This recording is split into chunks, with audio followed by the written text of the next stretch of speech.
Have you ever looked in the mirror and asked yourself, when did I become a liar?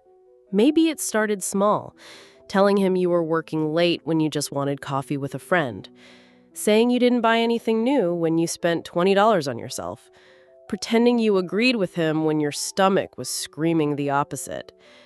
And now you're here, wondering what's wrong with you, wondering if dating a narcissist turned you into one too, wondering if the lies mean you lost yourself completely.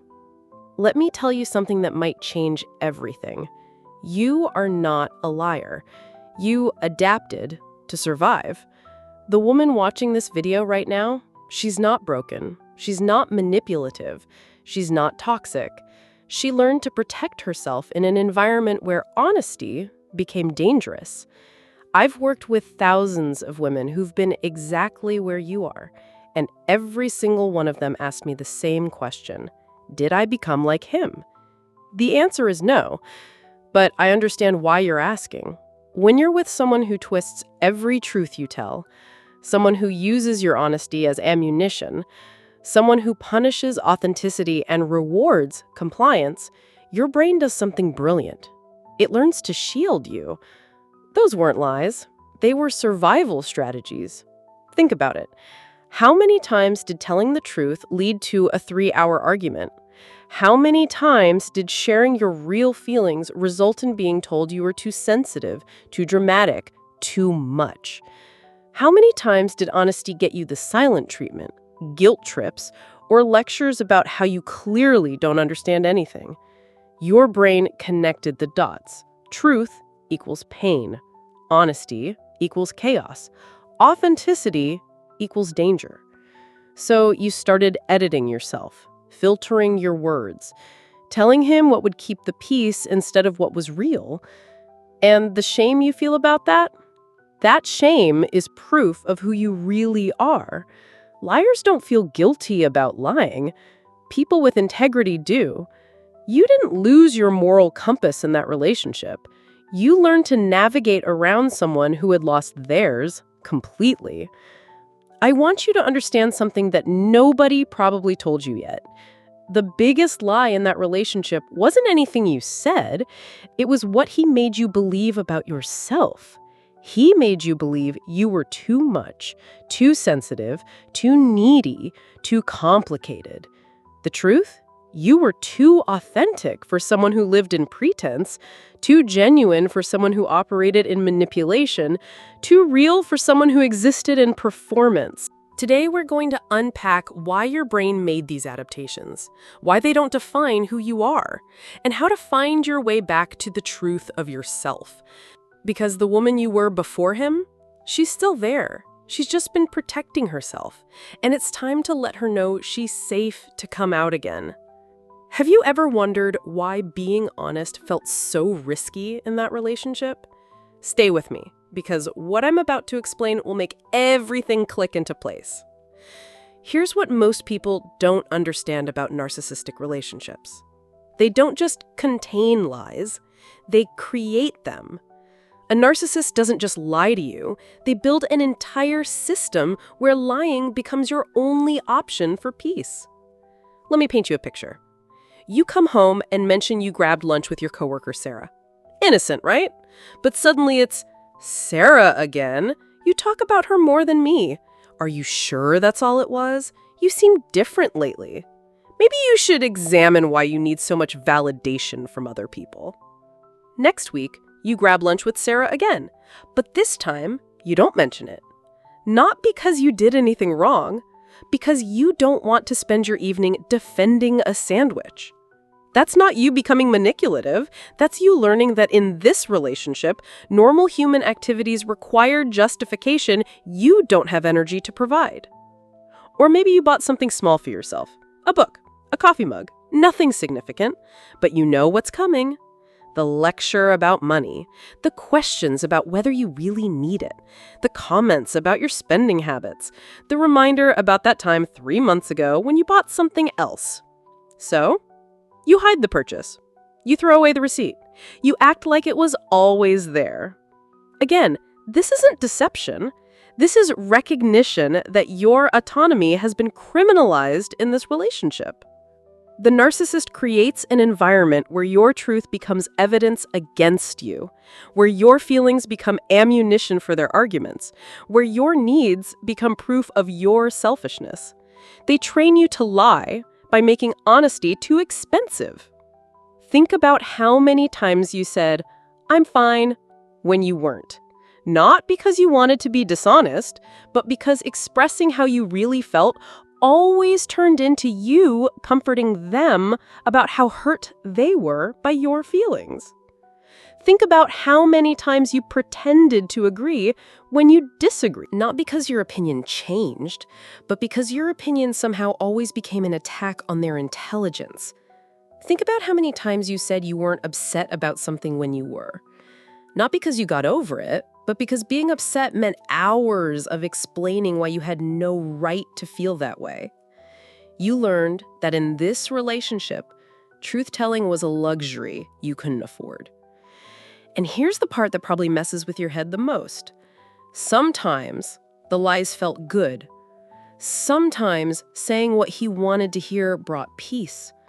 Sometimes pretending to be someone else stopped the fighting. That relief you felt, that's not proof you're manipulative. That's proof you're human.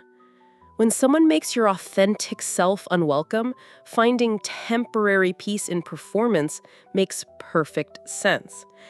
But your brain started keeping score. Every time you chose peace over truth, a part of you noticed. Every time you edited yourself to avoid conflict, your integrity took note. And now you're left wondering who you really are. The answer is simpler than you think. You're the same person who felt uncomfortable every time you had to lie. The same person who notices the difference between authenticity and performance. The same person asking these questions right now. The lies didn't change who you are. They revealed how unsafe you were. Let's talk about the specific kind of lies you started telling, because understanding them changes everything. These weren't manipulation lies. These weren't power grab lies. These weren't even selfish lies. These were survival lies. And they carry a weight that's been crushing you. Survival lies feel different in your body. When you told him you were fine, your stomach knew you weren't. When you said you agreed with him, your chest felt tight. When you pretended to be happy, your throat closed up. Your body was keeping score of every truth you couldn't tell. Maybe you started lying about small things first. Where you went for lunch, who you texted, what you bought, what you watched on TV when he wasn't there. Then maybe bigger things. How you felt about his behavior, whether you missed your friends, if you were happy in the relationship. Eventually, maybe you were lying about fundamental things, whether you felt loved, whether you felt safe, whether you still recognized yourself. Each lie was like putting on armor, protective but heavy, necessary but exhausting. And here's what nobody tells you about survival lies. They don't just protect you from him. They start protecting you from yourself. Because if you admitted out loud how unhappy you were, you'd have to do something about it. If you acknowledged how badly he treated you, you'd have to face that truth. If you said how much you'd changed, you'd have to confront what you'd lost. So the lies became a buffer between you and reality, between you and decisions you weren't ready to make. This is why you feel so confused now. You weren't just lying to him, you were lying to yourself. Not because you're dishonest, but because the truth was too overwhelming to face all at once. Think about it. How many times did you minimize what happened to other people? Oh, he's just stressed. Or, oh, he didn't mean it that way. Or, we're working through some things. How many times did you make excuses for a behavior you would never accept from anyone else? How many times did you convince yourself things weren't as bad as they felt? That wasn't denial. That was your brain protecting you from having to blow up your entire life before you were ready. But here's what's happening now. You're out of that relationship, or at least questioning it. And suddenly, all those survival lies feel like betrayals of yourself. You're angry at yourself for not speaking up sooner, for not leaving earlier, for not seeing it clearly while it was happening. You think the lies make you weak. You think they make you complicit. You think they make you just as bad as him. But what if I told you the opposite was true? What if every lie you told was actually your authentic self trying to survive an inauthentic situation? What if your discomfort with those lies is proof of your integrity, not evidence of its absence? What if the very fact that you're questioning this now shows exactly who you really are? The lies weren't you becoming someone else. The lies were you protecting who you've always been until it was safe to be her again. And that protection, it worked. You're still here. You're still asking questions. You're still capable of recognizing the difference between truth and pretense. The survival lies served their purpose. They kept your real self alive. But let's be honest about the price you paid for all that protection. Because even though the lies were survival, they still cost you something. They cost you the feeling of being authentic. They cost you trust in your own voice. They cost you the sense that you could be loved for who you really are. Most of all, they cost you the belief that truth-telling was safe. And now you're dealing with the aftermath. Maybe you catch yourself editing your words before you speak, even with safe people. Maybe you second-guess your own feelings before you express them. Maybe you automatically think about how someone might react before you share your truth. That's not paranoia. That's conditioning. Your brain learned that honesty was dangerous, that your real thoughts might be used against you, that your authentic feelings might be dismissed or criticized. So now, even in safe relationships, you find yourself calculating. What's safe to say? What might start an argument? What will they make them think less of me? And then you feel guilty about that too, because you know these new people in your life aren't him. You know they probably won't punish you for being real, but your nervous system doesn't know that yet. This is what trauma does. It makes you protect yourself from dangers that aren't there anymore. But here's the part that probably hurts the most: the shame. The shame of remembering who you used to be before you learned to lie. The shame of how easily you adapted to dishonesty. The shame of how long you stayed in a situation that required you to be fake. You look back at the woman you were before that relationship and she feels like a stranger. She was direct, she was honest, she said what she meant, she didn't calculate every word, and you wonder if you can ever be her again.